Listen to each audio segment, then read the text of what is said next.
अस्सलाम वालेकुम dear students, कैसे हैं आप सब। My name is Mohammad Imran and here I am to teach you physics class first year. आज हम फर्स्ट ईयर के चैप्टर नंबर 4 से एक टॉपिक करने जा रहे हैं जिसका नाम है inter conversion of kinetic energy and potential energy. इसका मतलब ये है कि काइनेटिक एनर्जी पोटेंशियल एनर्जी में चेंज हो सकती है और पोटेंशियल एनर्जी काइनेटिक एनर्जी में चेंज हो सकती है। इस चीज़ को हमने आज प्रूफ करना है कि काइनेटिक एनर्जी पोटेंशियल एनर्जी में कैसे चेंज होगी और पोटेंशियल एनर्जी काइनेटिक एनर्जी में कैसे चेंज होगी।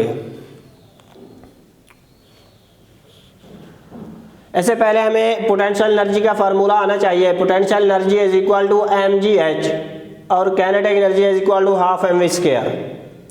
इसका मतलब ये जो पोटेंशियल एनर्जी है ये हाइट पे डिपेंड कर रही है, ये काइनेटिक एनर्जी वेलोसिटी पे डिपेंड कर रही है। सपोज कोई ऑब्जेक्ट है, फर्ज के ये जो ऑब्जेक्ट है मैं इसको यहाँ से उठा के सपोज अर्थ के सरफेस से ग्राउंड से उठा के मैं इसको किसी हाइट h तक लेके आता हूँ। अब इस पॉइंट पे हाइट उसकी मैक्सिमम है। हाइट जब मैक्सिमम होगी तो यहाँ पे पोटेंशियल एनर्जी उसकी मैक्सिमम होगी, लेकिन जब इस पॉइंट पे आप देखेंगे तो वेलोसिटी यहाँ पे जीरो है। जब वेलोसिटी जीरो होगी तो काइनेटिक एनर्जी उसकी जीरो होगी, क्योंकि काइनेटिक एनर्जी हाफ mv² के इक्वल है। मतलब हाईएस्ट पॉइंट पे पोटेंशियल एनर्जी मैक्सिमम होगी जबकि काइनेटिक एनर्जी जीरो होगी। जब हम इस ऑब्जेक्ट को छोड़ते हैं तो ऑब्जेक्ट नीचे आएगा। अब नीचे जब आएगा उसकी पोटेंशियल एनर्जी कम होना शुरू हो जाएगी क्योंकि हाइट कम हो रही है, लेकिन उसकी काइनेटिक एनर्जी इंक्रीज होना शुरू हो जाएगी क्योंकि जब ऑब्जेक्ट नीचे आता है तो उसकी वेलोसिटी इंक्रीज होना शुरू हो जाती है। अर्थ की सरफेस से टकराने से ज़रा एक पहले, थोड़ा सा पहले हम फाइंड करेंगे कि वहाँ पे पोटेंशियल एनर्जी उसकी क्या होगी, जीरो, जबकि काइनेटिक एनर्जी मैक्सिमम होगी। क्यों? उस पॉइंट पे उसकी वेलोसिटी मैक्सिमम हो जाती है। फर्ज किया यहाँ पे इस ऑब्जेक्ट को इस ग्राउंड से इस हाइट h तक यहाँ पे ले आया हूँ मैं। इसके पास यहाँ पे जो पोटेंशियल एनर्जी है, फर्ज किया मैं जस्ट अभी फर्ज करता हूँ कि यहाँ पे जो पोटेंशियल एनर्जी है वो 10 है, 10 जॉल है सपोज। काइनेटिक एनर्जी यहाँ पे जीरो है। जब हम इस ऑब्जेक्ट को यहाँ से छोड़ेंगे, ये ऑब्जेक्ट जब x डिस्टेंस कवर करके नीचे आएगा इस पॉइंट B पॉइंट पे फर्ज किया उसकी जो पोटेंशियल एनर्जी है वो है 5 और काइनेटिक एनर्जी B क्या हो जाएगी 5। क्यों? पोटेंशियल एनर्जी जब लेस होगी तो काइनेटिक एनर्जी इंक्रीज होगी, क्योंकि हाइट कम हो रही है। हाइट कम होगी तो पोटेंशियल एनर्जी उसकी कम होगी और वेलोसिटी इंक्रीज हो रही है। वेलोसिटी इंक्रीज होगी तो काइनेटिक एनर्जी भी इंक्रीज होगी। फिर ऑब्जेक्ट यहाँ आ जाता है ग्राउंड पे, मतलब उसको just before hitting the ground आपने कंसीडर करना है, जहाँ पे हाइट को आपने इग्नोर कर देना है। मतलब स्मॉल से हाइट को हमने यहाँ पे कंसीडर करना है h अप्रोचेज टू जीरो। जहाँ पे हाइट अप्रोचेज टू जीरो हो उस पॉइंट पे पोटेंशियल एनर्जी हो जाएगी जीरो, क्योंकि यहाँ हाइट अप्रोचेज टू जीरो है। लेकिन काइनेटिक एनर्जी यहाँ पे क्या होगी? काइनेटिक एनर्जी वेलोसिटी पे डिपेंड करती है। वेलोसिटी यहाँ पे just before hitting the ground velocity maximum होगी। जब वेलोसिटी मैक्सिमम होगी तो kinetic energy maximum, suppose kinetic energy यहाँ पे 10 है। आपने यहाँ ये देखा होगा कि एनर्जी चेंज हो रही है पोटेंशियल एनर्जी से काइनेटिक एनर्जी में, लेकिन टोटल एनर्जी कंजर्व है। टोटल एनर्जी इसमें कांस्टेंट है। पोटेंशियल एनर्जी अगर इस पॉइंट पे आप देखें 10 है और kinetic energy zero, total energy क्या होती है? Potential energy plus kinetic energy 10 plus zero तो ये हो जाएगा 10। इस पॉइंट पे अगर देखें टोटल एनर्जी होगी potential energy plus kinetic energy. Potential energy 5 है, काइनेटिक एनर्जी भी 5 है, 5 प्लस 5 ये भी 10 है। आपने देखा इधर भी 10 है, इधर भी 10 है। अगर इस पॉइंट पे देखें पोटेंशियल एनर्जी जीरो है, काइनेटिक एनर्जी 10 है। जब टोटल एनर्जी निकालेंगे तो potential energy plus kinetic energy, तो जब इसको हम ऐड करेंगे तब क्या हो जाएगा, तब भी 10 हो रहा है। आपने देखा कि energy, potential energy kinetic energy में चेंज हो रही है, लेकिन टोटल एनर्जी कंजर्व। इसका मतलब आप काइनेटिक एनर्जी को पोटेंशियल एनर्जी में और पोटेंशियल एनर्जी को काइनेटिक एनर्जी में चेंज कर सकते हैं। अब हम आते हैं इसकी कैलकुलेशन की तरफ। ये मैंने सपोज किया था, हमने कोई फर्जी वैल्यूज ली है।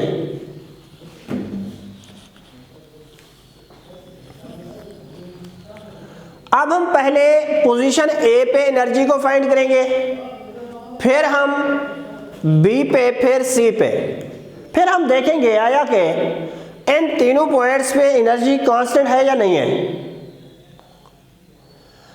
Eight position A, position A पे हम देखते हैं, पोजीशन ए पे हमने कहा हाइट मैक्सिमम है। जब हाइट मैक्सिमम है तो यहाँ पे जो पोटेंशियल एनर्जी होगी वो है mgh, मतलब मैक्सिमम आपके पास पोटेंशियल एनर्जी होगी। लेकिन इसी पॉइंट पे अगर आप काइनेटिक एनर्जी फाइंड करना चाहें तो काइनेटिक एनर्जी 0 है। क्यों? क्योंकि इस पॉइंट पे, जब हाईएस्ट पॉइंट पे ऑब्जेक्ट जाता है तो वहां उसकी वेलोसिटी 0 हो जाती है। जब वेलोसिटी 0 होगी तो काइनेटिक एनर्जी वहां पे 0 हो जाएगी। अब इसी पॉइंट पे अगर हम टोटल एनर्जी फाइंड करें कि टोटल एनर्जी उस ऑब्जेक्ट के पास कितनी है, तो E total is equal to potential energy plus kinetic energy, मतलब EA मैंने लिखा है। ए पे जो टोटल एनर्जी है वो है potential energy plus kinetic energy. Potential energy तो है mgh, लेकिन काइनेटिक एनर्जी 0 है। mgh प्लस 0 इज इक्वल टू mgh, मतलब ए पॉइंट पे जो आपने एनर्जी फाइंड की है टोटल एनर्जी है mgh। फिर हम बी पॉइंट पे एनर्जी फाइंड करते हैं एट पोजीशन बी। इस पॉइंट पे जब ऑब्जेक्ट नीचे आता है, बी पॉइंट पे पहुंचता है तो वो x डिस्टेंस कवर करता है, लेकिन ग्राउंड के लिहाज से जो हाइट है, डिस्टेंस है, वो कितना है h माइनस एक्स। h में से x को निकाल दें, बाकी जो हाइट बचेगी ग्राउंड के लिहाज से इस पॉइंट पे हाइट h माइनस एक्स बचेगी। तो पोटेंशियल एनर्जी हम जब फाइंड करेंगे इस पॉइंट पे, potential energy is equal to mgh minus x करेंगे। mgh माइनस एक्स इस पॉइंट पे है पोटेंशियल एनर्जी। अगर यहां पे हम काइनेटिक एनर्जी फाइंड करें तो काइनेटिक एनर्जी का फार्मूला है हाफ mv, पॉइंट बी ले रहे हैं तो मैं vb लिखूंगा, हाफ mvb स्क्वायर। अब पहले हम vb स्क्वायर फाइंड करते हैं कि ये कितना आता है। थर्ड इक्वेशन ऑफ मोशन अगर आप देखें तो वो है 2as is equal to vf square minus vi square. A की जगह मैं स्मॉल g पुट करूंगा, ग्रेविटेशनल एक्सेलरेशन है ये, और s ये डिस्टेंस है, डिस्टेंस की जगह मैं x पुट करूंगा, उस ऑब्जेक्ट ने x डिस्टेंस कवर किया है। 2gx is equal to, initially तो ऑब्जेक्ट क्या है, ऊपर जो इनिशियली है उसकी वेलोसिटी 0 है, लेकिन जब इस ऑब्जेक्ट बी पॉइंट पे पहुंचेगा तो उसकी वेलोसिटी vb हो जाएगी, मतलब बढ़ जाएगी velocity. 2gx is equal to vb square, 2gx is equal to vb square minus 0, क्योंकि इनिशियल वेलोसिटी हमने 0 ली हुई है। इसको मैंने इक्वेशन 1 का नाम दिया हुआ है और इसको इक्वेशन 2 का। अब ये जो vb स्क्वायर मैंने फाइंड किया है उसकी वैल्यू, उसको मैं इधर जब पुट करूंगा तो मेरे पास काइनेटिक एनर्जी आ जाएगी। मैं क्या करता हूं, पुटिंग 2 and 1, इक्वेशन 2 को 1 में मैं पुट कर देता हूं, तो काइनेटिक एनर्जी आपके पास आएगी हाफ m vb स्क्वायर की जगह मैं 2gx लिखूंगा, 2gx, और 2 से 2 कैंसिल हो जाएगा। Kinetic energy at point B is equal to mgx।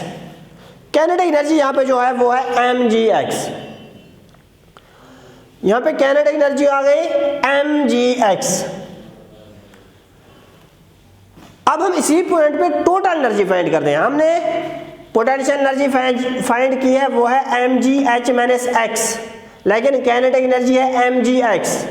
तो टोटल एनर्जी यहाँ पे क्या होगी, E total is equal to potential energy plus kinetic energy, दोनों को हम ऐड कर देंगे, potential energy plus kinetic energy, दोनों की वैल्यूज हमारे पास मौजूद हैं, इसमें पुट कर देते हैं। ई टोटल की जगह मैं ई बी लिख रहा हूं, मतलब बी पॉइंट पे जो टोटल एनर्जी है वही है mgh minus x plus mgx। अब मैं क्या करूंगा, पहले mgh माइनस mgx करूंगा, इसको मल्टीप्लाई कर देता हूं अंदर वाले इक्वेशन के साथ। E B is equal to mgh minus mgx plus mgx। तो आप देखें ये माइनस mgx है, ये है प्लस mgx, तो ये एक दूसरे से कैंसल आउट हो जाएंगे, बाकी जो बचेगा mgh, E B is equal to mgh।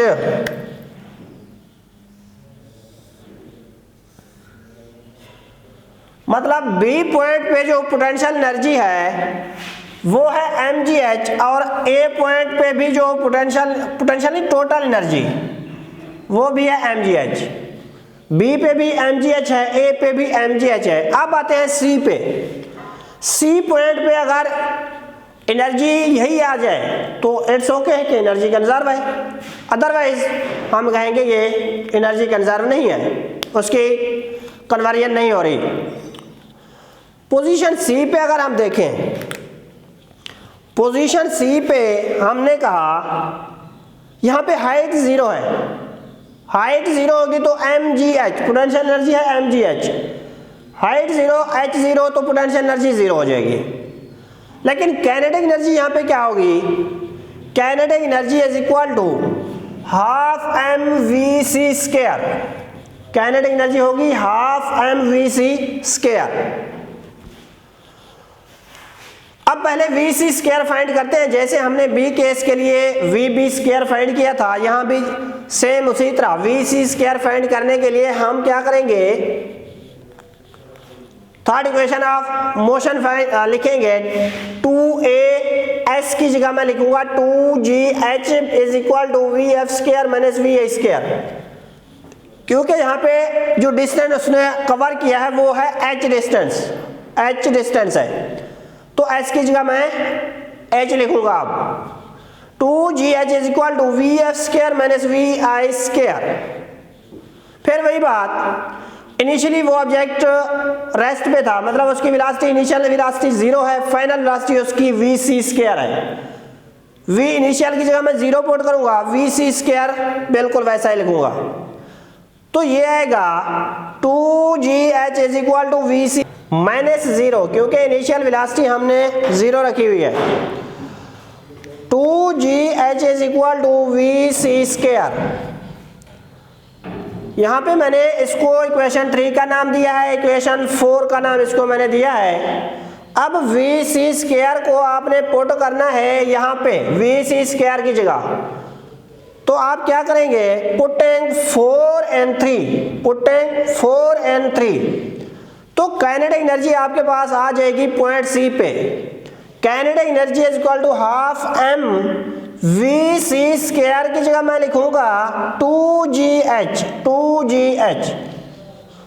तो यहाँ पे 2 से कैंसिल हो जाएगा, 2 से कैंसिल होगा तो बाकी क्या होगा, kinetic energy at point C is equal to mgh, 2 से कैंसिल mgh आ जाएगा आपके पास।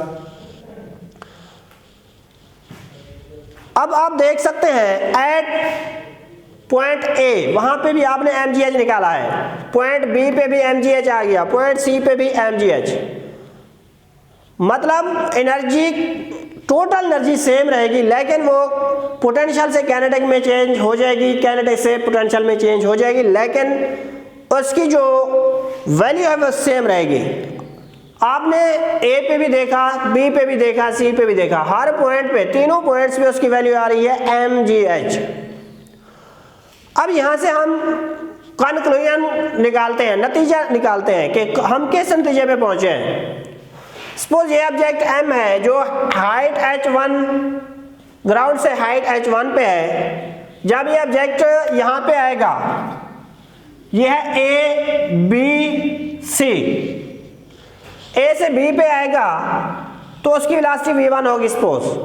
जब b से c पे आएगा तो उसकी वेलोसिटी v2 होगी, और इस पॉइंट का b का c से जो हाइट है वो है h2, ये है h1, ये है h2। हमने कहा loss in potential energy is equal to gain in kinetic energy. Potential energy जो लॉस हो रही है, मतलब जब ऊपर से नीचे आ रहे हैं तो पोटेंशियल एनर्जी लॉस हो रही है, लेकिन काइनेटिक एनर्जी गेन हो रही है। पोटेंशियल एनर्जी डिक्रीज हो रही है, काइनेटिक एनर्जी इंक्रीज हो रही है। तो इस केस में अगर हम लिखे mg h1 minus h2, h1 minus h2 is equal to half m v2 square minus half m v1 square मैं लिख रहा हूं। v2 क्योंकि ज्यादा है, मतलब जब ऑब्जेक्ट वो अर्थ के करीब आएगा, इस ग्राउंड के करीब आएगा तो उसकी वेलोसिटी बहुत ज्यादा हो जाएगी। तो हम ज्यादा से कम वैल्यू को मैनेज करते हैं, half m v2 square minus half m v1 square. तो इसको हम लिख सकते हैं mg h1 minus h2 is equal to half m v2 square minus v1 square.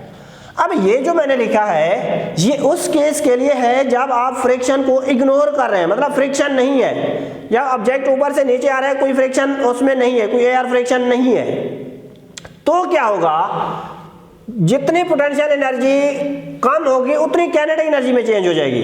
लेकिन जब आप फ्रिक्शन को इग्नोर नहीं करते तब क्या होगा, इस ऑब्जेक्ट को फिर फ्रिक्शन से लड़ना पड़ेगा।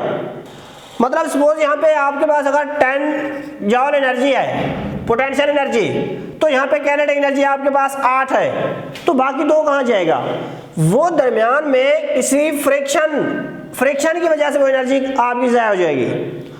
तो इस केस में लॉस इन पोटेंशियल एनर्जी होगा gain in kinetic energy plus work done against friction. एक तो काइनेटिक एनर्जी गेन होगी, एक वर्क डन भी होगा अगेंस्ट द फ्रिक्शन। तो पोटेंशियल एनर्जी अगर mgh है तो वो इक्वल हो जाएगा half mv square plus work done. Work का होता है फोर्स इनटू डिस्प्लेसमेंट। फोर्स यहां हम क्या है, फ्रिक्शन लिख रहे हैं, डिस्प्लेसमेंट क्या है, टोटल h है, हाइट h है।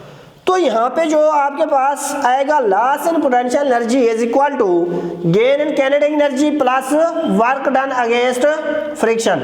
ये उस केस में है जब आप फ्रिक्शन को इग्नोर नहीं करते, और ये उस केस में है जब आप फ्रिक्शन को इग्नोर कर रहे हैं। ये था आज का हमारा topic, inter conversion of kinetic energy and potential energy.